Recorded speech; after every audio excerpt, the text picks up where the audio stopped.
Assalamualaikum warahmatullahi wabarakatuh. My name is AHMAD FAHMI bin NORDIN and my meeting number is 208499. Today, I would like to present about one example in a heat engine, which is a piston. For the application in the engine terminology, first I state the part in the cylinder. First, this piston, this combustion chamber.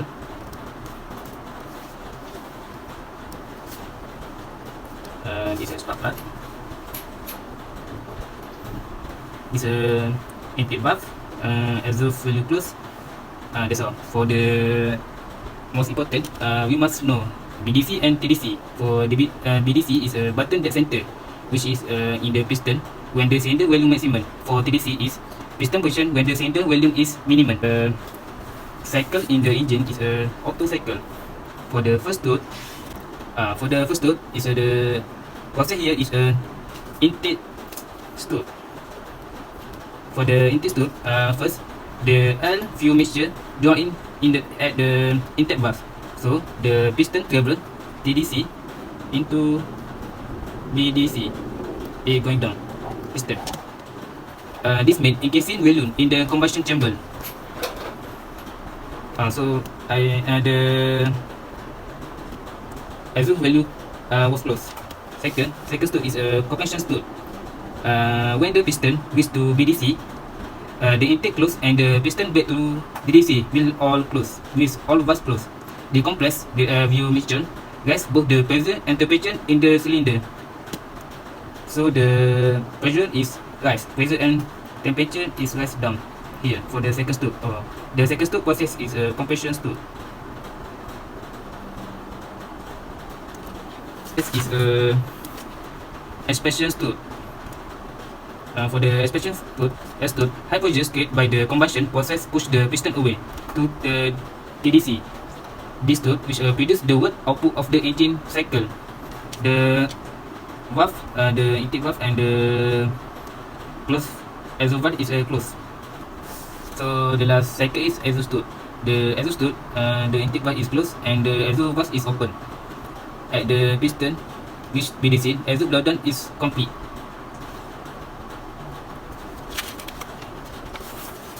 Let me explain the thermodynamic analysis in the order part. For the first process here is a isentropic process, which is a compressing of air. Then this process, the air sucked into cylinder with reversible adiabatic asymptotic compression. When at the compress, so can you see here P1 is increased to P2. Volume is decreased from V1 to V2, and T1 to T2 is rise, and you can see here enthalpy remain constant.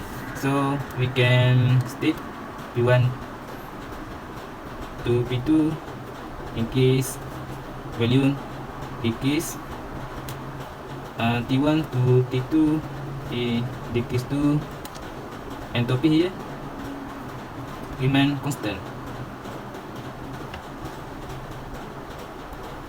For this part, work transfer without process, heat or mass. So can we state Q over 0 change in enthalpy is a minus work.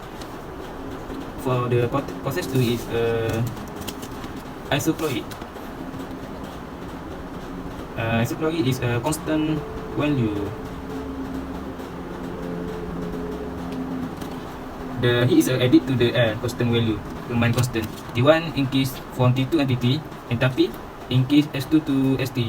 So we can state here the pressure increase, P2 to P3 increase. So the volume is remain constant.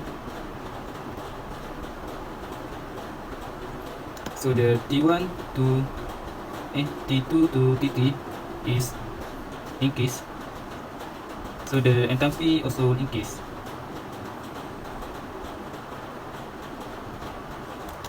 So to find heat in a process 2, we can use the formula Q mCV in bracket temperature T minus T2. So next for the process 3 is isentropic expansion. Isentropic expansion. So here we can see here process T, piston from TDC go to BDC. So in process T, from the table you can see the P is decreased. Pressure is decreased from P3 to P4. Volume is increased from V3 to V4. T decrease, temperature decrease from T3 to T4. So thus enthalpy not change. For the last process in the heat engine is a constant value rejection.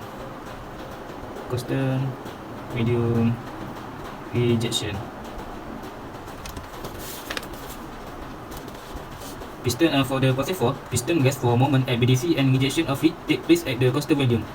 So you can see the graph, the P4 pressure flow is decreased P4 to P1. So pressure is in from P4 decrease to P1. The value you can see here, the value is constant. The temperature you can see for the graph this temperature P to 4 is constant. In a constant is 4 to T4 to T1.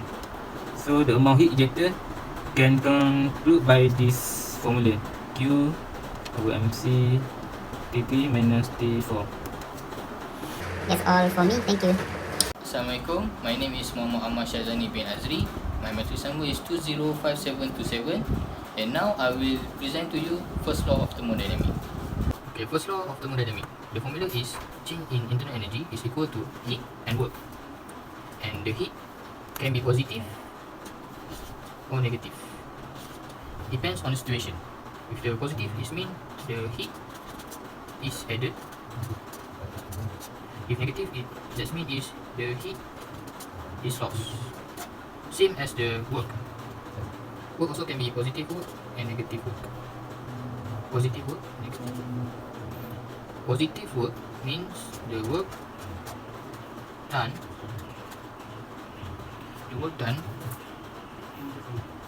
On the system. And for the negative is the work done by the system.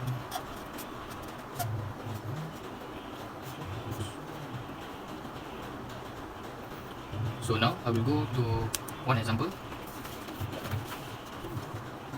60 joule of work is done on a gas, and the gas losses 150 joule of heat to its surrounding. What is the change in internal energy?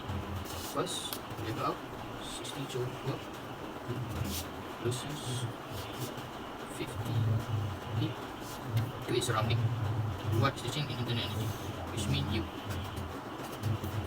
So as stated before, the formula for first law of thermodynamics is change in U, internal energy equal to. Okay, now we have a look at heat. Heat is losses, so which means the heat is negative, and the work is done on, so which means the work is positive. So now we take the value for the heat is negative 50 joule, for the work is 60 joule. Now the formula is, now the answer is 9. So which means this is the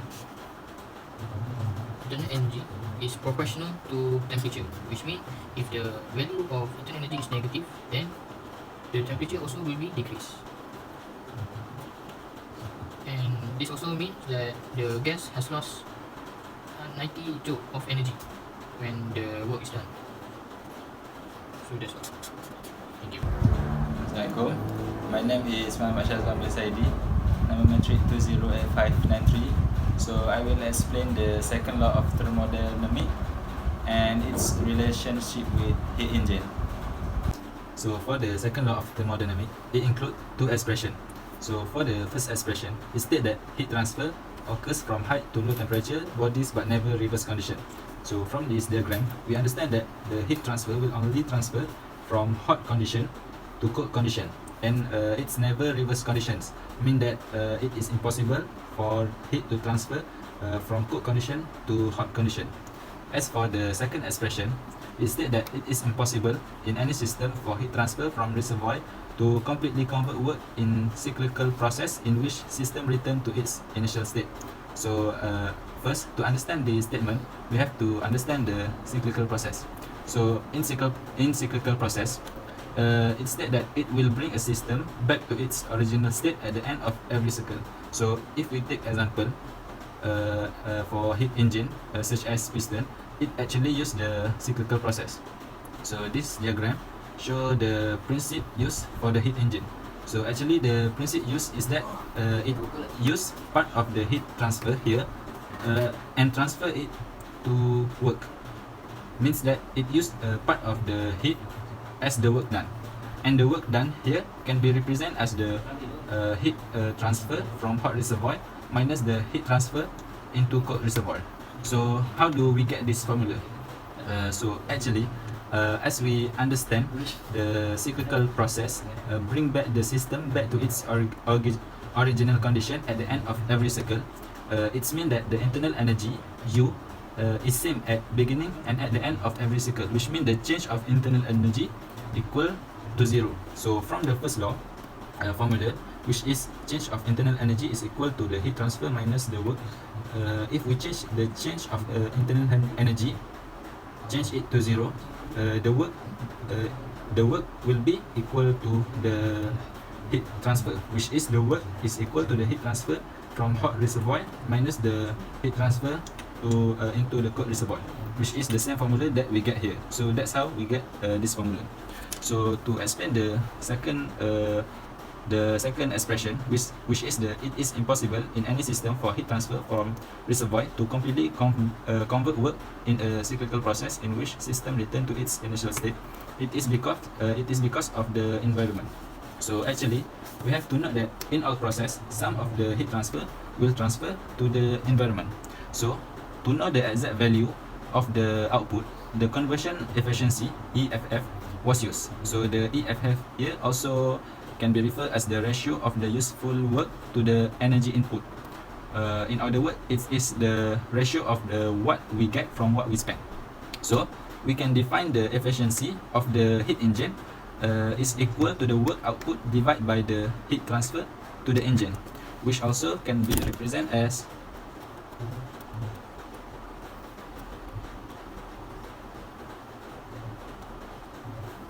and we also have to note that the efficiency will only reach 100% if there is no heat transfer to the environment. It means that the efficiency of 100% is only possible if the heat transfer to the environment is equal to 0.